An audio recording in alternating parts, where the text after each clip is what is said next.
योगिनो यथा चित्तस्य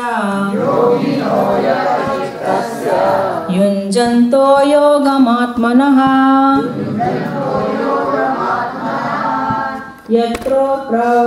यत्रो परामते चित्तं निरुद्धं योगसेवया यत्र चैवात्मनात्मानं पश्यन् आत्मनि तुष्यति सुखम् अत्यान्तिकं यत्तत् बुद्धिग्राह्यम् अतीन्द्रियम् वेत्ति यत्र न चैवायं विहस्तश्चलति तत्त्वतः यं लब्ध्वा चापरं लाभं मन्यते नाधिकं ततः यस्मिन् स्थितो न दुःखेन गुरुणापि विचार्यते तं विद्याया दुःखसंयोगात् वियोगं योगसंज्ञितम्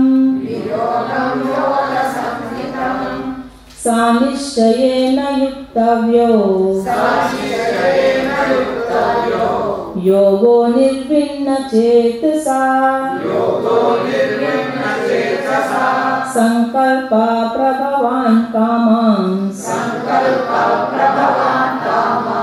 त्यक्त्वा सर्वान् अशेषतः मनसैवेन्द्रियाग्रामम् विनियम्य समन्ततः शनैः शनैरुपरमेत् बुद्धया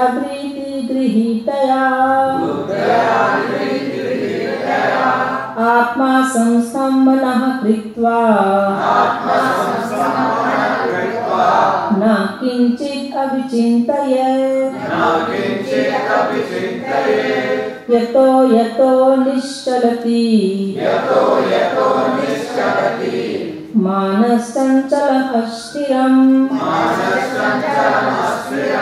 ततस्ततो नियमयेत् आत्मन्येव वशं नयेत् प्रशान्ता मनसं ह्यनम् योगिनं सुखमुत्तमम् उपैति शान्तराजसम् ब्रह्मभूतम् अकल्मषम्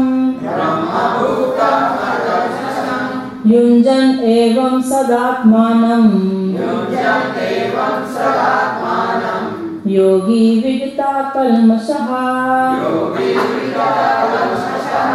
सुखेन ब्रह्म संस्पर्शम्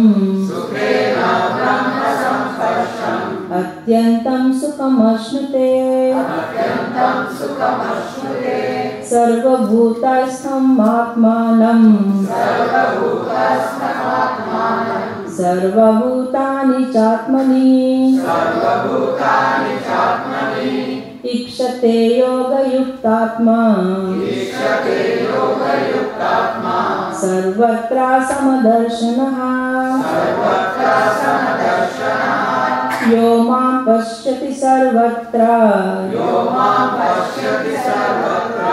सर्वं चामयि पश्यति तस्याहं न प्रणश्यामि स च मे न प्रणश्यति सर्वभूतास्थितं यो मां भजति एत्वं भजत्यति एवं अतिष्ठः सर्वथा वर्तमानोऽपि स योगी मयि वर्तते आत्मौपमायेन सर्वत्र समं पश्यति योऽर्जुन सुखं वा यदि वा दुःखं स योगी परमो मतः अर्जुन उवाच योऽयं योगस्त्वया प्रोक्तः सम्येन मधुसूदन एतस्याहं न पश्यामि चञ्चलवासितं स्थिरम् चञ्चलं हि मनः कृष्ण प्रमाथि बलवदृढम् तस्याहं निग्रहं मन्ये वायोरिव सुदुष्करम् श्रीभगवानुवाच असंशयं महाबाहो मनोदुर्निग्रहं चलम् अभ्यासेन तु कौन्तेय वैराग्येन च गृह्यते असंयत्मा मनायोगो दुष्प्रापा इति मे मतिः वश्यात्मना तु